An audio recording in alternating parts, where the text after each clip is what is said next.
They called my husband's watch cheap. They said it like a joke, like an afterthought, like something disposable that didn't deserve a second glance. And maybe that should have been the moment I understood the truth. The things I loved. The things I carried through decades of storms and late-night surgeries and funerals and birthdays and quiet dinners for two meant nothing to the people who were supposed to be my future. But I didn't understand it then. I only understood it when the pawnshop owner locked the door behind my grandson and called me, his voice low and steady, the way a doctor speaks when he's about to tell you something you already know but don't want to hear. I was standing in my kitchen when the phone rang, my hands still damp from rinsing lettuce, the smell of cold tap water clinging to my sleeves. The sun was already folding itself away behind the hills, and the house felt too large for one person, too hollow, as if every piece of furniture were waiting for someone who would never return.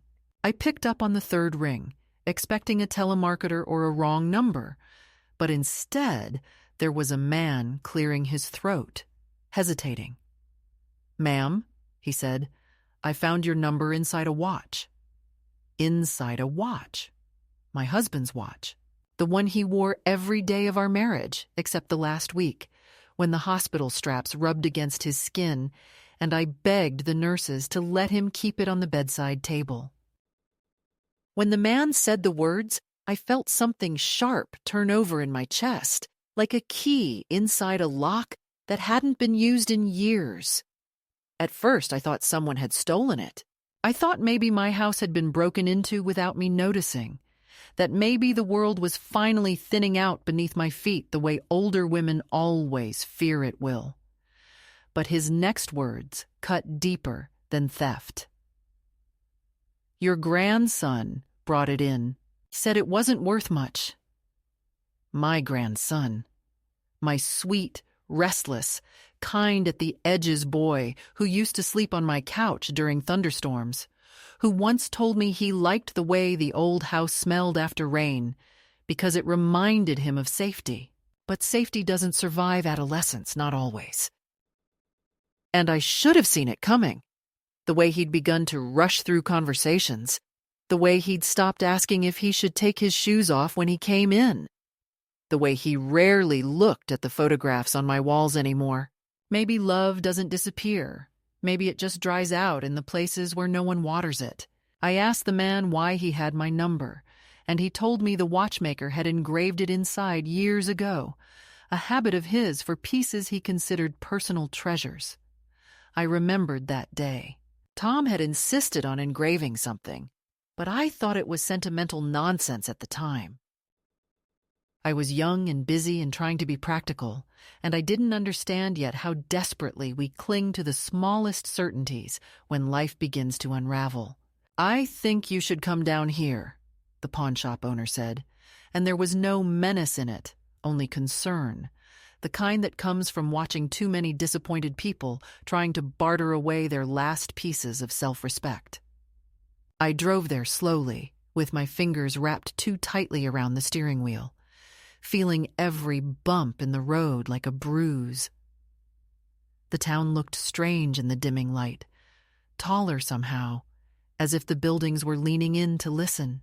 When I walked in, the man had already set the watch aside, resting on a piece of velvet too bright for something that had survived 70 years of being knocked against toolboxes and brushed by the sleeves of winter coats and kissed by the hands of a man who always apologized when he was late, though he never needed to. I picked it up carefully, as if it might crumble. The metal was warm, warmer than it should have been, like it remembered him. I didn't ask how much my grandson had tried to get for it. I didn't want to know what number he thought could replace a life. The man told me he'd locked the door because the boy looked nervous, desperate, the kind of desperate that makes people foolish. "I didn't want him running out before you came," he said. But the truth was that I didn't come for him at all. I came for the version of myself that still believed the people I loved would never treat me like something small. I came because some part of me needed to hear the click of the door closing behind me, to know that for once, I was the one making the choice to stay or go. My hands trembled as I turned the watch over. The engraving was still there, faint but legible. "For M, your life is precious." My husband wrote that. He wrote it for me at a time when neither of us realized how rare it was to be seen like that, to have someone declare your life precious without asking anything in return. And maybe that's why the tears didn't fall. Not yet. Because I wasn't grieving the watch or my grandson or the house that felt less and less like mine. I was grieving the moment when I realized that I had carried the weight of everyone else's needs for so long that they forgot I had any of my own. I stood there in that dim little pawn shop beneath flickering bulbs and dusty glass cases, and for the first time in years, I felt something settle inside me. Not anger, not sorrow, something quieter, heavier, something like truth. I slipped the watch into my coat pocket, thanked the man, and stepped back out into the evening air. The sky had darkened fully by then, the kind of gentle darkness that doesn't frighten you, just wraps around your shoulders like a shawl. I walked to my car slowly, feeling the weight of the watch against my side, and knew, without knowing exactly why, that nothing in my life was going to remain the same after that night.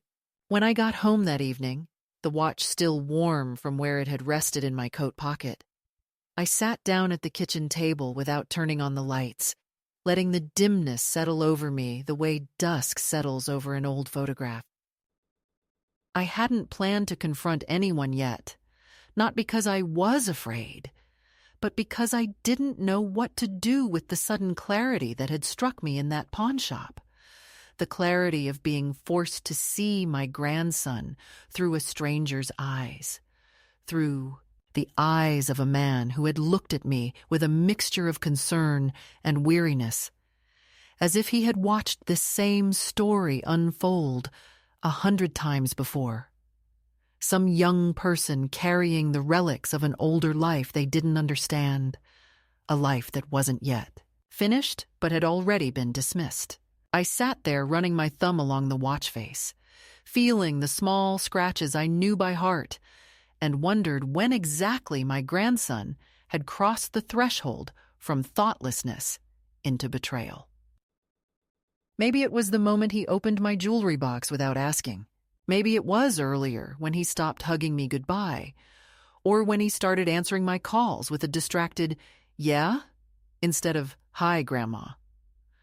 Or maybe it was years ago, when I first failed to notice how the world around him kept telling him that value came only from things that glittered under fluorescent lights, things that could be exchanged, things that came with receipts and could be returned if they didn't suit him.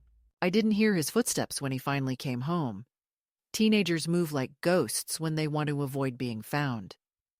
But I heard the refrigerator door open, then shut, and the careless thud of him dropping his backpack on the hallway floor. I stood in the doorway quietly, the house so still I could hear the hum of the ceiling fan blending with the distant sound of crickets outside. He looked up when he saw me, his expression tight, defensive. That particular kind of nervousness the young carry when they know they've done something wrong, but don't yet understand the shape of the consequences. "You went to that pawn shop," he said, not as a question but as an accusation, as if I had somehow embarrassed him by discovering what he had done. I didn't answer immediately. Instead, I stepped closer, holding the watch lightly in my palm. "Why did you take it?" I asked, and my voice came out steady, calmer than I felt. Because real hurt doesn't shout. It weighs down each word until it sinks into the air like a stone dropped into deep water. He shrugged, the way teenagers shrug when cornered, when admitting anything feels like surrender. "I needed money," he said, and I waited for him to continue, to reach for honesty. But all he added was, It's not like you ever wear it." His words hit me harder than anything else that night. Not because of the disrespect, though that stung, but because it revealed how thinly he saw me, how one-dimensional I'd become in his eyes. I wasn't a woman with a history or a memory or a heartbeat full of old promises. I was just an elderly silhouette moving around the house, someone who owned things but didn't use them in ways he could measure. "It wasn't yours to take," I said quietly, and he rolled his eyes. Not in cruelty exactly, but in the reckless, thoughtless way of someone who believes time stretches endlessly before him and therefore cannot imagine that anything truly matters yet. He mumbled something about a friend who needed help, about a small debt, nothing dramatic, nothing complex. But beneath his words, I heard the unmistakable clatter of excuses being fitted together hastily, like cheap furniture. I told him about the number engraved inside the watch and how the pawnshop owner had found me. For a moment, something flickered in his expression. Surprise? Then something softer. Something that might have been shame if he had been a little older, if the world had already taught him how to sit with his own guilt without fighting it. "I didn't know," he said, and I realized he meant it literally, not metaphorically. He didn't know the watch mattered. He didn't know its history. He didn't know my husband had engraved my number inside because he believed, quietly, stubbornly, that people needed to have a way back to each other. And maybe that was my fault, too. Maybe somewhere along the way I had stopped telling stories, stopped sharing pieces of myself, stopped reminding the younger ones that I wasn't always an old woman with careful steps and slow mornings. Maybe I let myself become invisible, but even invisibility has a breaking point. "That watch," I said, holding it up so that the faint kitchen light glinted along the metal, "was the last gift my husband ever gave me before he got sick. He wore it every day for 37 years. He touched it every time he was nervous. He checked it every night before he kissed me goodnight. And when he died, it was the only thing the hospital let me bring home that still smelled like him." I saw the shift then. Not complete, not transformative, but real. His shoulders softened. His mouth tightened with the effort of keeping emotions from escaping. But he still couldn't bring himself to apologize. Teenagers rarely do. Their pride is too raw, too fragile. Instead, he said, "I didn't think it was worth anything." I looked at him a long moment, really looked, seeing the boy he had been and the man he might never become if he didn't learn how to see beyond himself. "It was worth everything," I said. He didn't argue this time. He simply stood there, staring at the watch, then at me, as if trying to understand the distance between us that he had created with one careless choice. I didn't raise my voice, and I didn't cry, though both would have been easier. Instead, the truth settled into me like a cold wind creeping under a door. The people we love are capable of hurting us in ways strangers never could, precisely because they don't believe the hurt will matter. As he retreated to his room, closing the door gently, a rarity, I sat back down in the same chair I had left earlier, the watch resting in my open hands. The house felt smaller than it had an hour before, as if betrayal had a way of shrinking the walls. I understood, in that quiet, that something had shifted permanently between us, something subtle but irreversible. And though I didn't yet know what the next days would bring, I felt the first thread of the old life loosening, unwinding quietly, preparing to break. The days that followed moved with the slow, uneasy rhythm of a house where something unspoken had lodged itself between the walls, stretching invisible threads of tension from one room to the next. Nothing dramatic happened at first. Nothing ever does. Real damage almost always starts quietly, like a faint draft you ignore until you realize it has chilled every room in the house. My grandson didn't apologize, though I caught him lingering in the doorway a few times, as if he wanted to say something, but couldn't bear to lower himself to the vulnerability of remorse. He drifted through the kitchen in the mornings, with headphones half worn and eyes fixed not on me, not even on the floor, but somewhere above my shoulder, as though he feared accidental eye contact. I tried not to watch him, tried not to measure the space between us, but the truth was that the house had taken on a strange emptiness, the kind that comes not from solitude, but from the presence of someone who wishes they were elsewhere. I began to notice things I had ignored before: the quiet slamming of cabinets, the sighs he let out when I asked something simple, the impatience in his voice when I reminded him to turn off the hallway light or bring his dishes back to the sink. All these small gestures added up to a portrait of someone who believed himself too large for the life around him, who saw his grandmother not as a person, but as a piece of outdated furniture occupying space he assumed would someday be his. It isn't easy to admit such a thing about someone you love, especially a child you once carried on your hip through grocery stores, a child you once rocked to sleep while whispering nonsense lullabies because his tears broke something soft in your chest. But as the week unfolded, I felt it with every glance he avoided. I had become an inconvenience, a relic, a placeholder in a life that was no longer shaped around me. One afternoon, I found his sneakers in the middle of the living room, mud caked on the soles, the same room I'd cleaned just hours before. It wasn't the mess that stung, it was the assumption that I'd pick them up without question. I called his name, not angrily, just firmly enough to be heard. He appeared at the top of the stairs and looked down at me with that blank, unreadable expression teenagers wear like armor. When I asked him to move his shoes, he didn't say a word, just walked down, grabbed them with a silent flick of annoyance, and carried them away. But the moment he turned, I saw it, his eyes darting toward the watch on my wrist, not with sentiment, not with regret, with calculation. I'd put the watch on that day because I needed the weight of it, the reassurance of Tom's memory against my skin.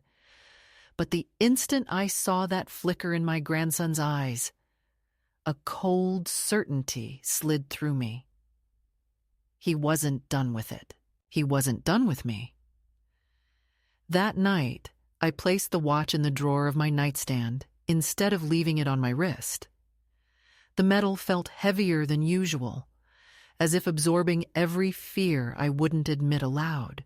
I told myself I was being dramatic, that he wouldn't dare try anything again, that his foolishness had burned itself out in the embarrassment of being found out by a stranger. But fear, once it takes root, doesn't listen to logic. It blooms in the quiet, in the shadows, in the way my hand trembled slightly when I closed the drawer.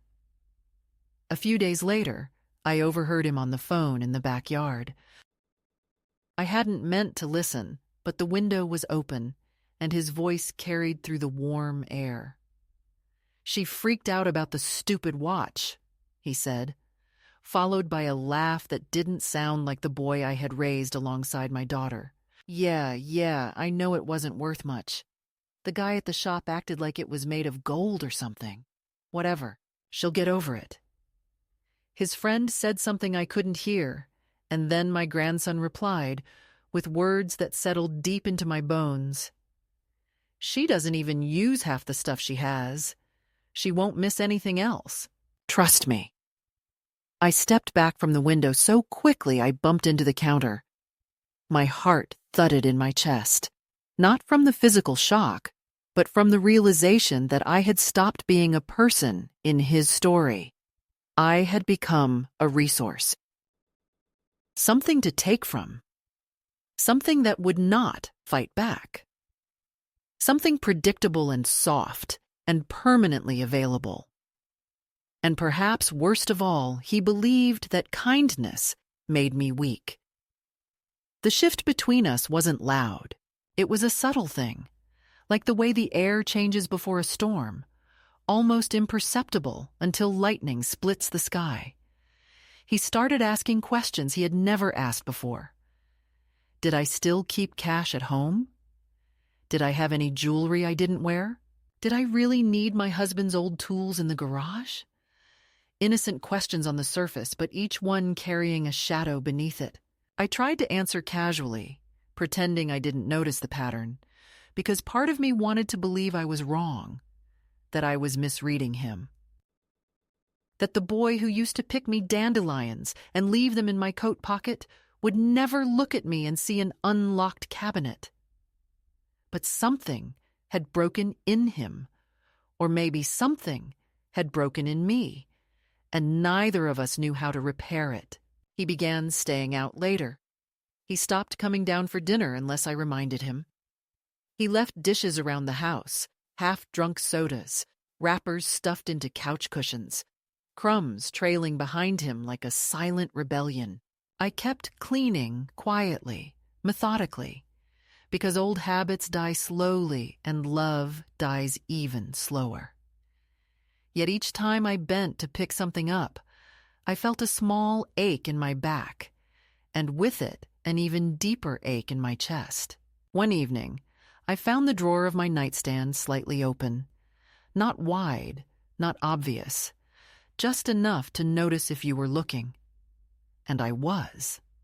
I always looked now, always listened, always waited for the next small betrayal.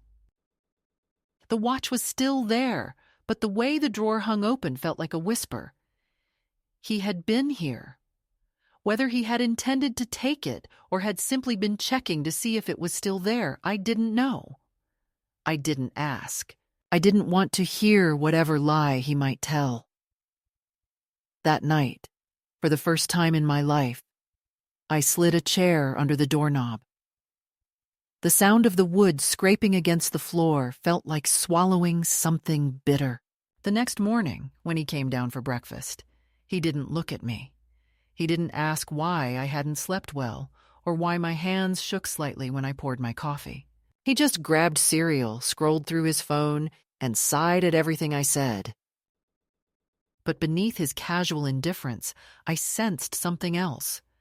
A faint irritation, as if I were the one creating tension, as if my discomfort were an inconvenience to him.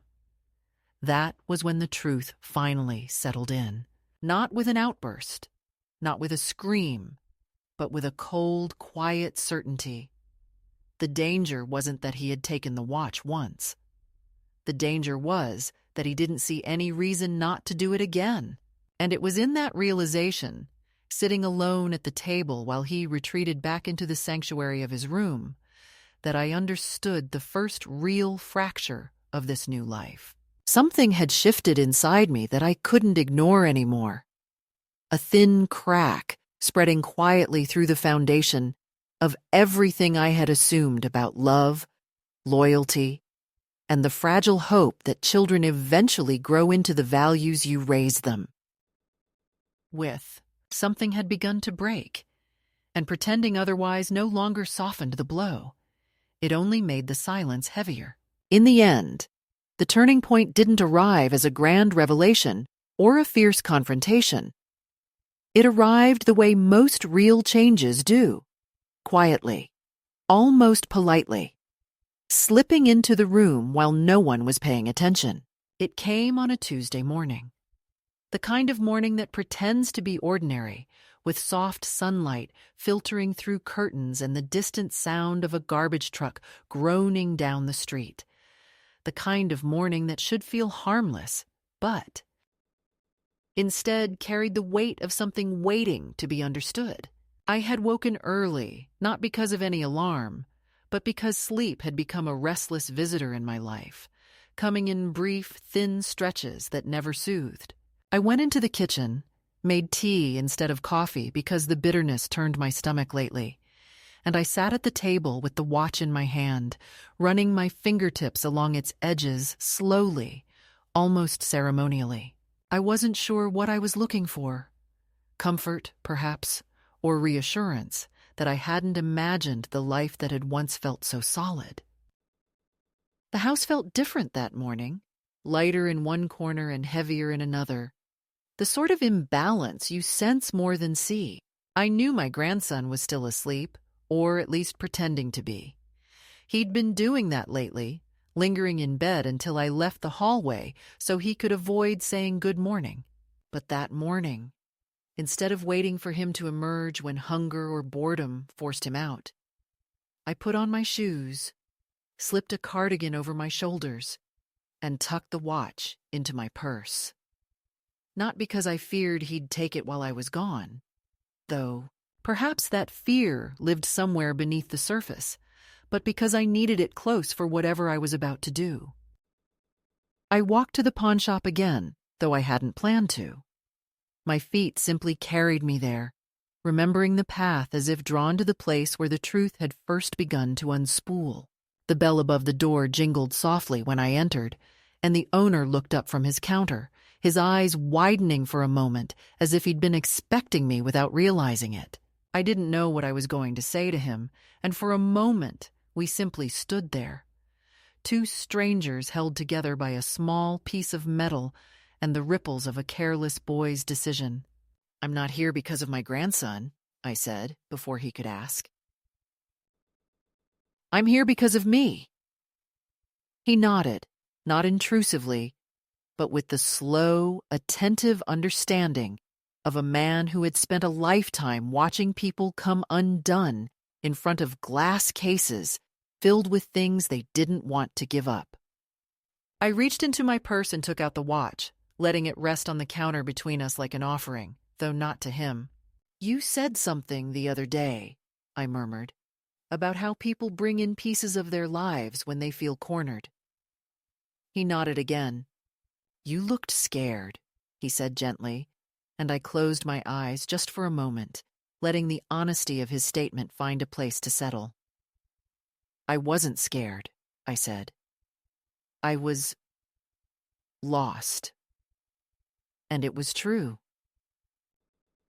I had been lost inside a life that no longer reflected me, lost inside a home that felt less like shelter and more like borrowed space, lost inside a relationship with a boy who no longer recognized my heartbeat as something worth knowing.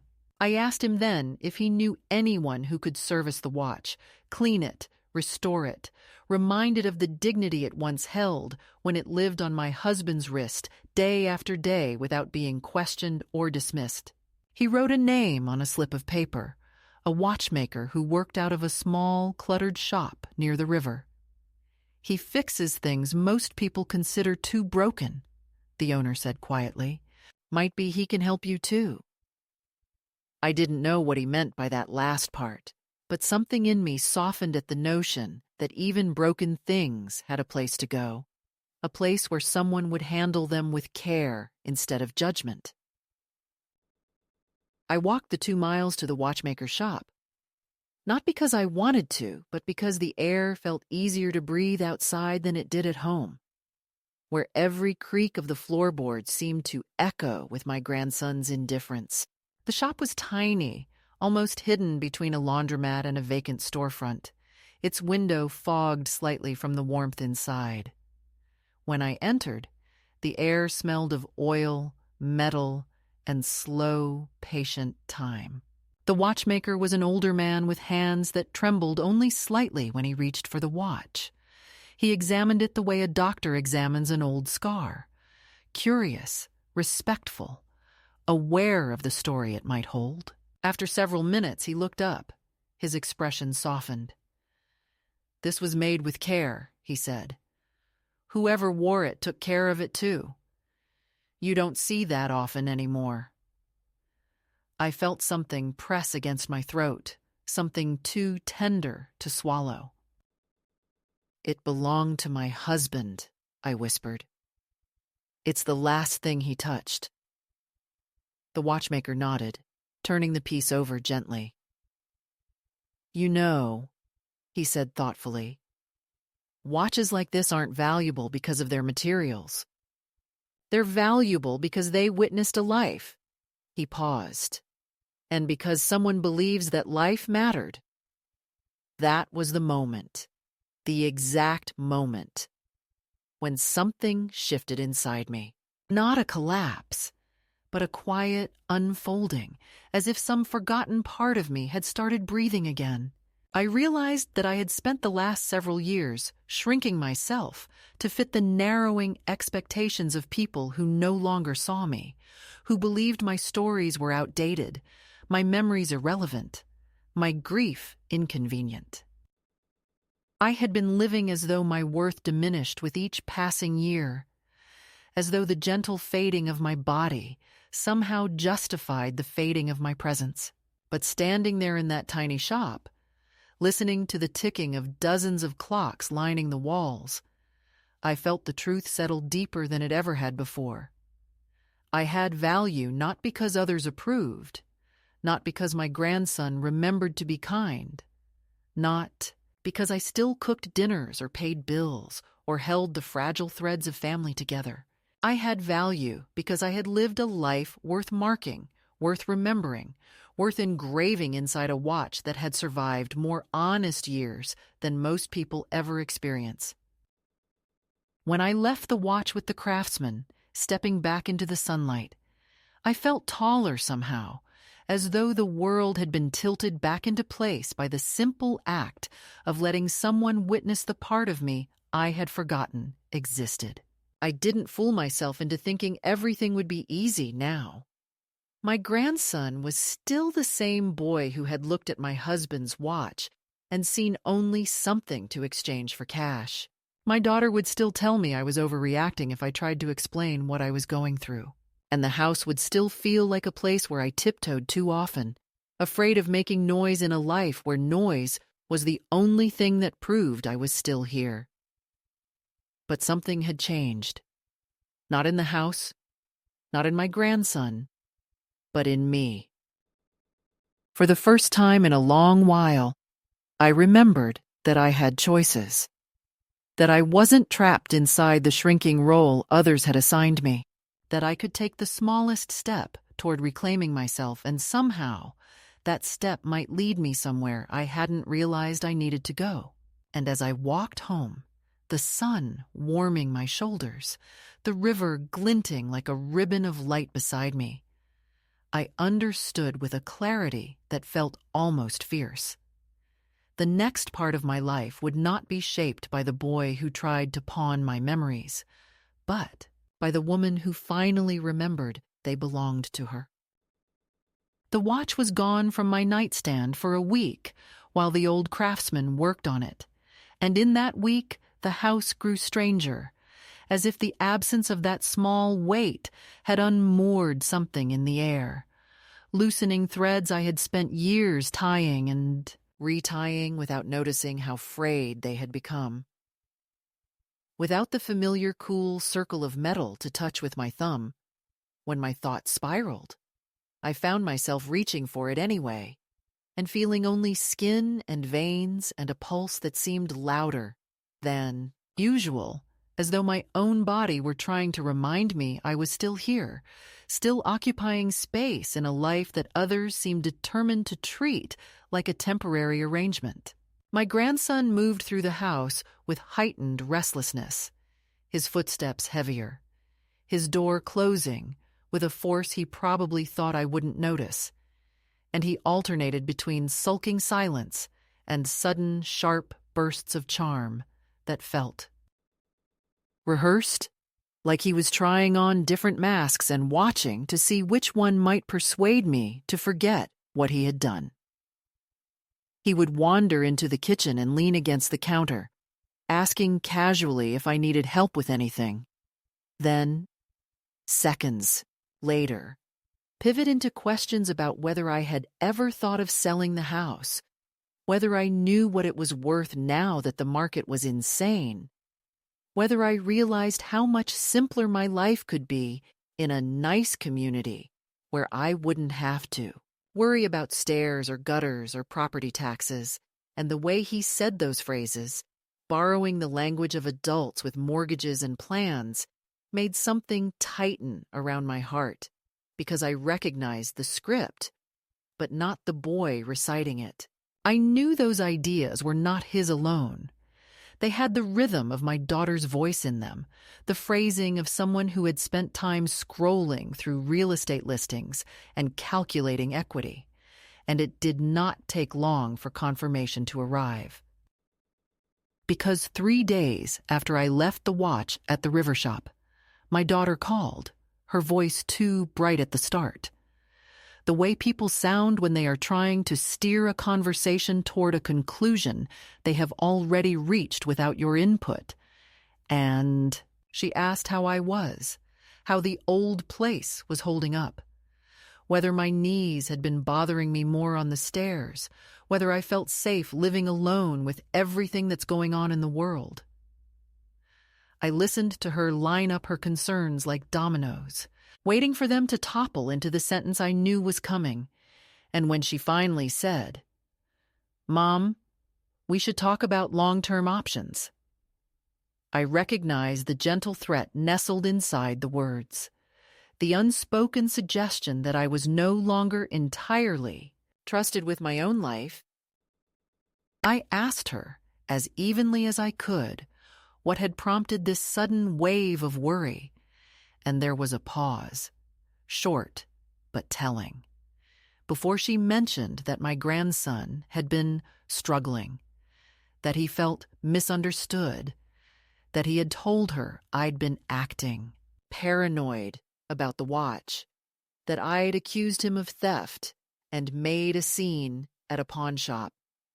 And I stood there with the phone pressed to my ear, looking at the quiet kitchen that had witnessed every meal I had cooked for that girl since she was small, enough to need a booster seat, and realized that somewhere between childhood and this conversation, she had accepted the version of events that painted me as unreasonable, rather than ask me what had actually happened. I did not raise my voice, though part of me wanted to shout every detail into the line until the wires crackled, wanted to list the pawn shop owner's worry, the engraving inside the watch, the way my grandson had spoken about my belongings as if they were simply unclaimed prizes in a game he intended to win. But instead, I described it calmly, deliberately, like a doctor reading test results, and I heard my daughter sigh softly, that practiced exhale of someone who has already decided her interpretation of events is more accurate than yours.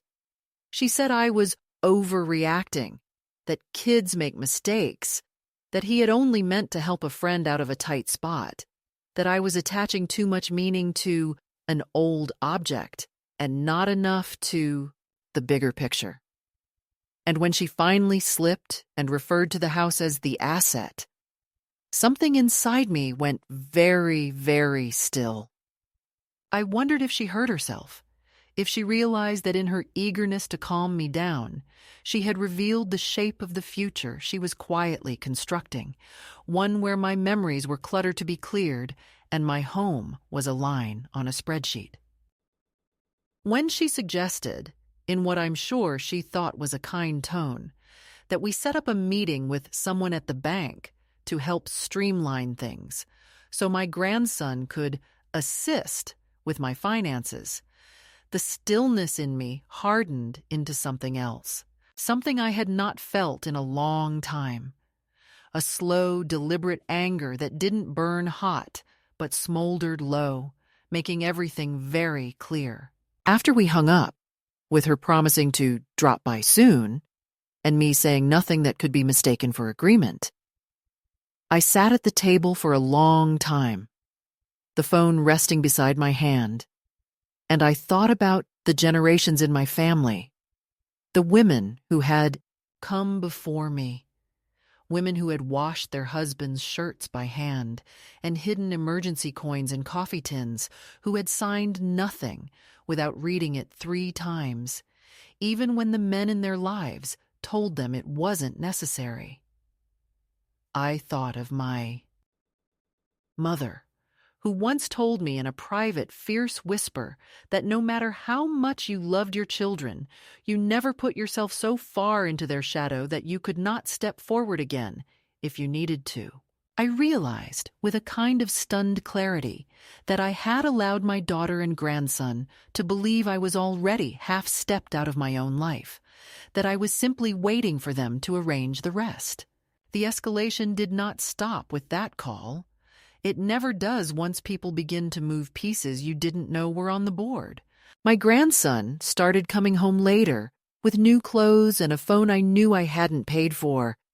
And when I asked him gently how he was affording things, he shrugged and said he'd been helping someone with a project, his eyes sliding away from mine, with the same evasive glint I had seen when he stood at the pawnshop counter. I didn't believe him, but I also knew that pressing too hard would only push him further into whatever shadowed corner he was backing himself into. 2 days after my conversation with my daughter, an envelope arrived from the bank with my name on it, and in smaller print, my grandson's. Inside was a set of forms for your convenience, documents that would grant him limited access to my accounts in case of emergency. And the fact that they had arrived without my request told me everything I needed to know about how seriously my daughter had taken my hesitation. I did not sign them. I placed them in a neat pile on my bedroom dresser and felt my heart thump in my throat every time I walked past, not from fear of the papers themselves, but from the knowledge that my refusal would not make the pressure disappear. It would only reveal itself in new shapes, more insistent voices. That weekend, my daughter arrived in person, her entrance announced not by a phone call, but by the crunch of gravel in the driveway and the slam of a car door.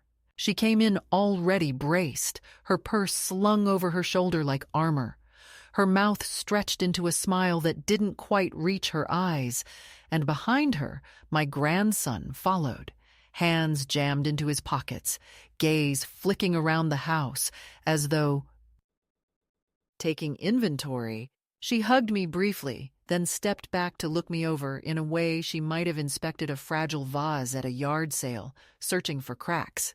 She commented on my weight, on the lines on my face, on the way I moved, all under the guise of concern. But threaded through her words was a soft, persistent message. You are not as capable as you think. We sat in the living room, and she began again about options, about how so many people your age chose communities with on-site medical care and social activities, about how lonely it must be in the house, about how unfair it was to expect her to worry from across town when there were better systems available. My grandson sat across from me pretending to scroll his phone, but I could feel his attention like a hand reaching toward my throat, waiting to see whether I would nod and concede, whether I would fold quietly the way I had so many times when the arguments were about smaller things, holidays, babysitting, last-minute favors. She listed advantages, she spoke of safety. She mentioned gently that the legal process could be complicated later if we didn't plan ahead. And it took me a few moments to realize she was referring to my estate, to the orderly passing of assets, as if my life were a series of parcels waiting to be redistributed. I felt that slow anger again, coiling around my spine like something finally waking after a long, fitful sleep. When I told her, calmly but firmly, that I had no intention of leaving my home, that I was perfectly capable of managing my own accounts, that I did not need my grandson added to anything, her expression tightened, the way it did when a meeting ran. Long at work or a waiter forgot her order? This was an inconvenience, nothing more, and she was not accustomed to my resistance. She raised her voice then, just a notch, enough to let frustration seep through, and said I was being ungrateful, that she was only trying to help, that I didn't understand how much she did behind the scenes, that other parents begged their children to be as involved as she was trying to be. My grandson finally looked up, and instead of stepping in to soften things, he watched me with a strange intensity, as if this were some kind of test, as if my agreement or refusal would determine his next move. When I didn't back down, when I repeated that my finances were not up for committee discussion and that the house was mine to live in as long as my legs could still carry me up the stairs, something sharp flashed across my daughter's face. Something like disbelief edged with insult. She suggested then, almost casually, that maybe it was time we had me evaluated, that just a basic cognitive check could put everyone's mind at ease, and I realized she was already rehearsing words she might one day say to a judge or a social worker if she decided I was no longer fit to decide where I lived. My heart hammered so hard I could feel it in my fingertips, but my voice, when it came, was steady. I told her that if anyone was going to evaluate anything, it would be the pattern of how easily she dismissed my version of events, how quickly she believed the story in which I was irrational, rather than consider the possibility that her son was capable of exploiting me. The visit ended not with hugs but with stiff silence. She left in a flurry of tight movements, saying she needed space to cool down, and my grandson lingered for a moment longer at the door. He looked at me, then not as a child looks at a grandparent, but as someone might look at a locked door they cannot yet break, trying to calculate where the hinges are weakest. "You know," he said, his voice low and almost conversational, "most people would be happy to have family help them out." I met his eyes and saw none of the softness that used to be there, only a flat impatience, as though I were the one standing between him and whatever he thought he deserved. "Most people," I replied, "would be happy to have family who don't try to sell pieces of their life behind their back." His jaw tightened, his gaze flicked away, and for the first time I saw plainly that he did not feel shame. He felt thwarted. After the door closed and the car pulled away, the house was quiet again. But it was a different kind of quiet than before. Not the natural hush of an evening alone, but a charged stillness, as if the walls themselves were bracing for the next round. I walked slowly to my bedroom, sat on the edge of my bed, and looked at the stack of bank papers, at the small, worn photo of my husband on the nightstand, at the empty space where the watch usually rested. The second escalation of this strange war was not a shout or a slammed door. It was a tightening of hands around things I was no longer willing to surrender, and it was clear now that the people tightening them shared my blood. That knowledge hurt in a way nothing else had. But beneath the hurt, beneath the exhaustion, there was something else beginning to form. Small but solid, like the first knot tied in a rope you intend to use to pull yourself out. I didn't know the watch was ready until the craftsman himself called, his voice calm and unhurried, the kind that belongs to a man who spends his days listening to the patient ticking of gears instead of the impatient demands of people. He told me it was finished, that I could come by whenever it suited me, and for a moment I simply held the phone against my ear, feeling an unexpected warmth in my throat. I thanked him and sat down at the kitchen table, letting the silence spread across the room the way steam rises from a cooling cup. The house had endless silence these days, but this one felt different, not empty, but anticipatory, as if even the walls understood that something long delayed was about to shift. I drove with hands tighter on the wheel than I meant, watching the familiar streets pass by in slow stretches of motion, thinking the entire time about how easily a life can contract when others assume you have no need for autonomy. How quickly freedom becomes something you must reclaim rather than something you simply live. When I stepped inside the little shop by the river, the craftsman looked up from his bench and smiled with a softness that felt almost like respect. He handed me the watch in both palms, gently, reverently, the way a man might return a cherished heirloom to its rightful keeper. It gleamed faintly in the filtered morning light, not because it had been made new, but because someone had taken the time to see it clearly, to honor what it had endured instead of dismissing it as obsolete. I ran my fingers over the band and felt a steadiness settle inside me, a sense of something lost returning to its place. As I thanked him and tucked the watch safely into my bag, I felt the shape of my decision forming with a clarity I hadn't expected.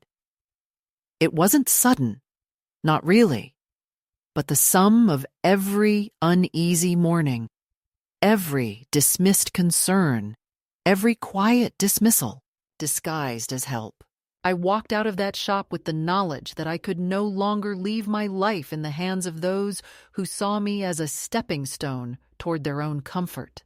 I drove to the courthouse next, the old building with its chipped marble steps and the faint smell of dust and paper that always reminded me of school libraries. I had never walked inside alone before, never had reason to. But the moment I approached the service window and asked for the packet of estate and property forms, something in the clerk's expression shifted.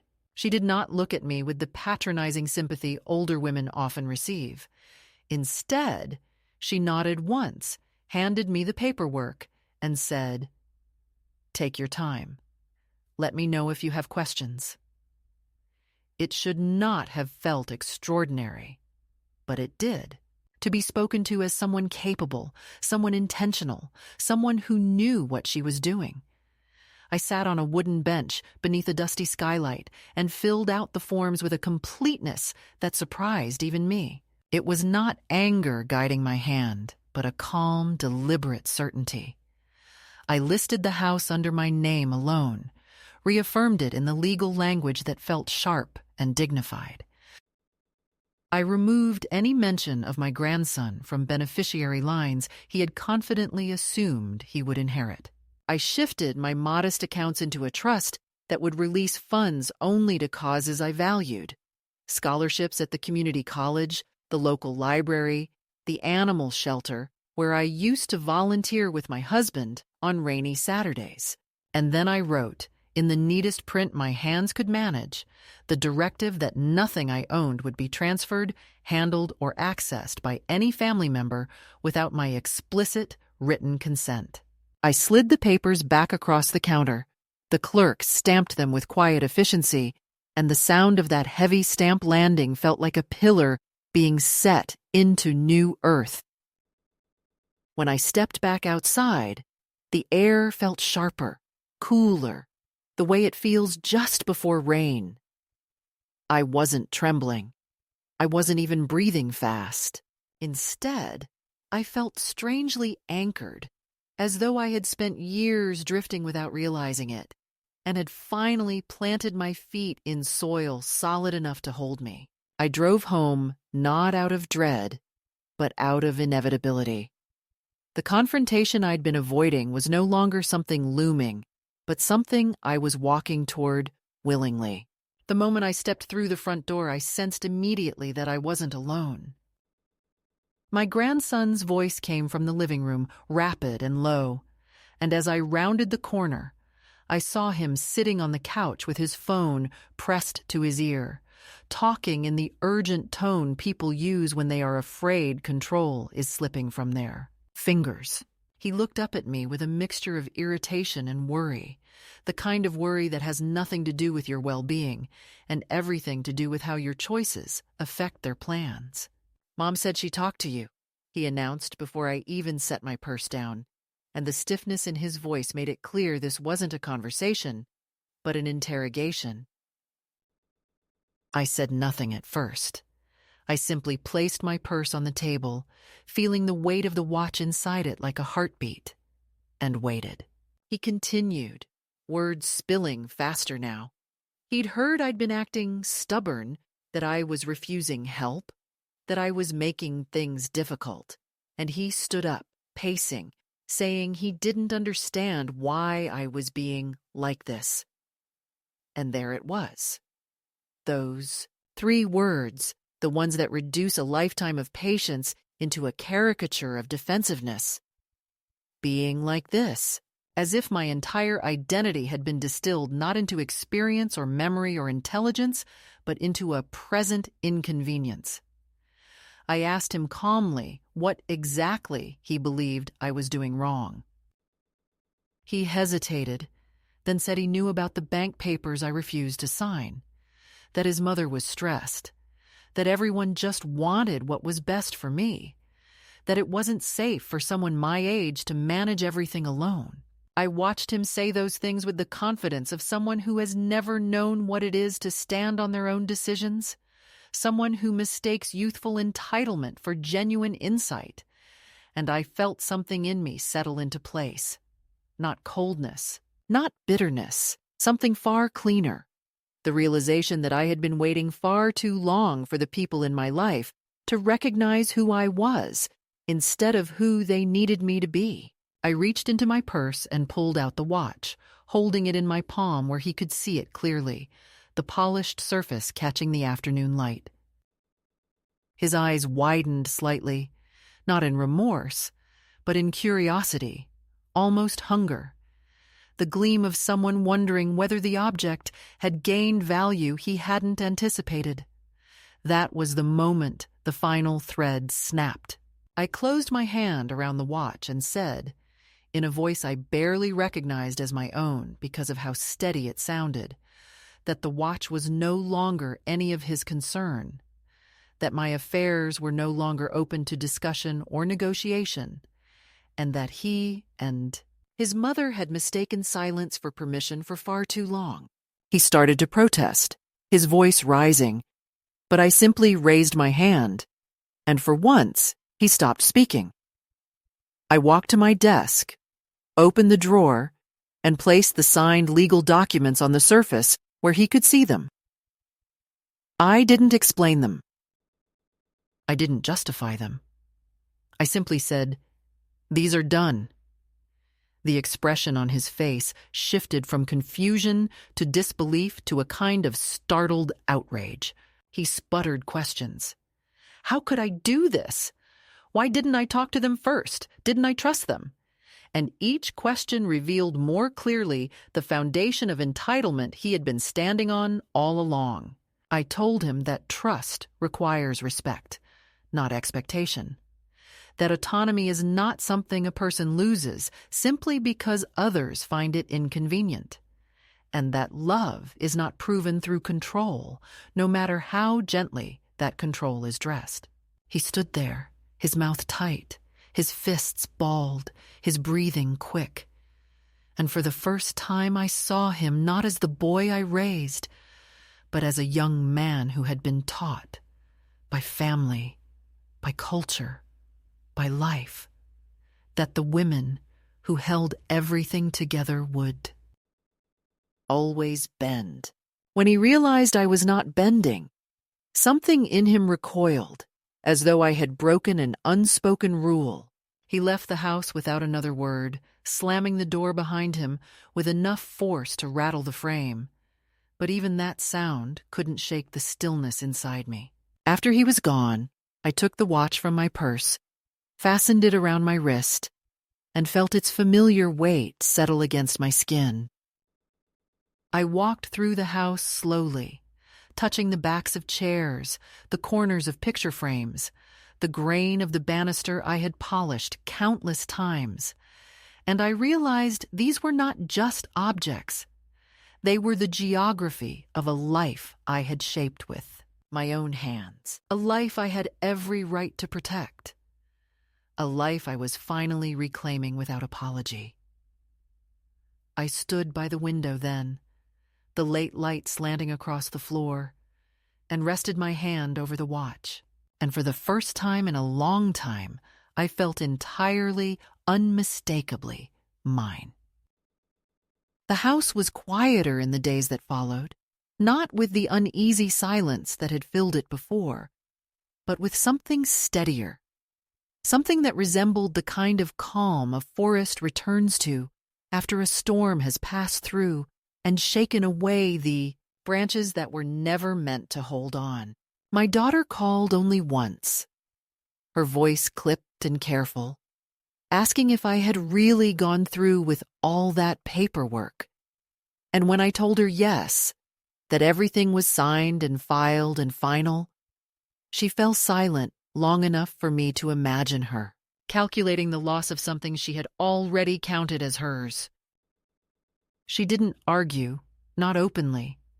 Perhaps she sensed that whatever softness she had relied on in me had hardened into something she no longer recognized.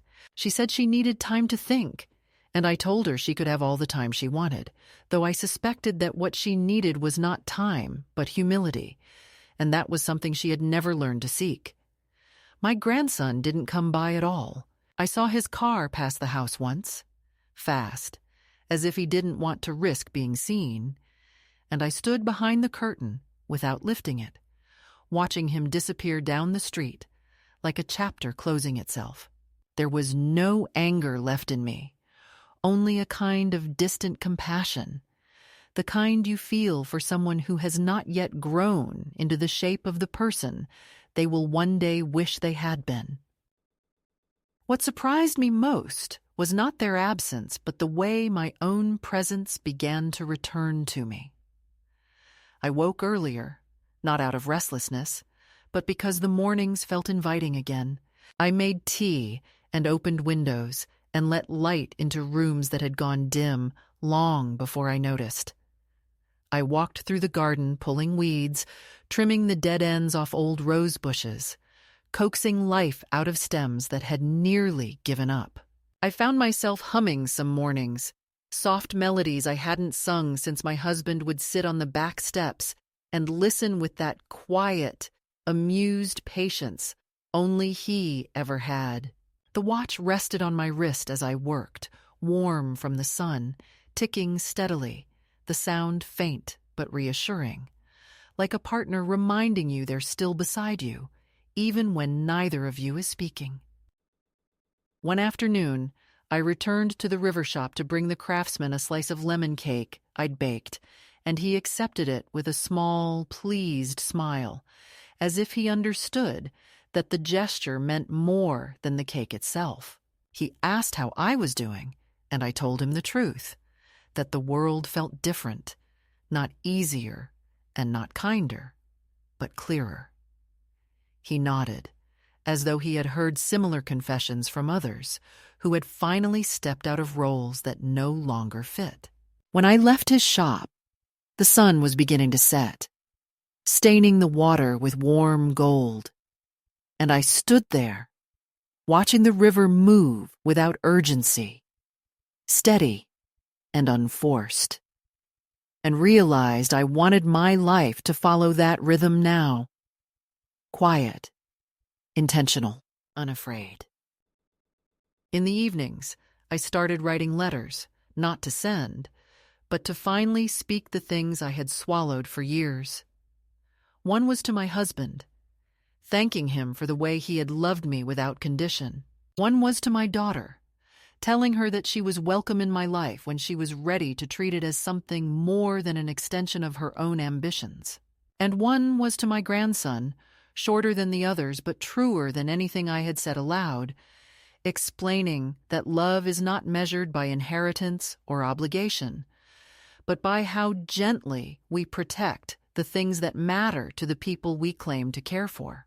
I folded each letter and placed them in a small wooden box beside the nightstand where the watch had once sat alone. I didn't know if anyone would ever read them, but that didn't matter. They were for me, and for the pieces of myself I was gathering back. The nights grew easier. I stopped checking the locks twice. I stopped waiting for footsteps in the hallway that always carried some request or hidden intention. I began sleeping with the window cracked open so the cool breeze could slip in, bringing with it the scent of the maple tree outside and the distant laughter of neighbors walking their dogs. And as I lay there, hand resting lightly over the watch, I understood something that had eluded me for far too long. I had mistaken endurance for love, and silence for peace, and sacrifice for a kind of maternal duty. But freedom does not arrive as a gift. It arrives as a decision, sometimes small, sometimes seismic, always earned. Before turning off the light each night, I would glance at the photograph on the dresser, my husband smiling at me the way he had the day he engraved that message inside the watch. And I would whisper a quiet promise that whatever years I had left would be lived in full measure, not as someone's burden or stepping stone, but as a woman who had reclaimed her own story. And though I didn't say it aloud, I knew the promise extended beyond him, beyond my family, to anyone who might one day find themselves where I had been. Because somewhere, another woman is standing in her own kitchen, holding something precious that others have dismissed, feeling smaller than she knows she is.